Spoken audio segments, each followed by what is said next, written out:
اللہ ہی تو ہے جو ہواؤں کو بھیجتا ہے تو وہ بادل کو ابھارتی ہیں، پھر اللہ اس کو جس طرح چاہتا ہے آسمان میں پھیلا دیتا اور تہ بتہ کر دیتا ہے۔ پھر تم دیکھتے ہو کہ اس کے بیچ میں سے بارش کی بوندیں نکلنے لگتی ہیں، پھر جب وہ اپنے بندوں میں سے جن پر چاہتا ہے اسے برسا دیتا ہے تو اسی وقت وہ خوش ہو جاتی ہیں، جبکہ وہ اس کے برسنے سے پہلے یقیناً نا امید ہو رہے تھے۔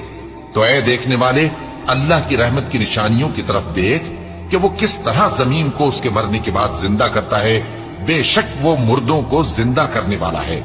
اور وہ ہر چیز پر قادر ہے۔ اور اگر ہم ایسی ہوا بھیجیں کہ وہ اس کے سبب کھیتی کو دیکھیں کہ زرد ہو گئی ہے تو اس کے بعد وہ ناشکری کرنے لگ جائیں،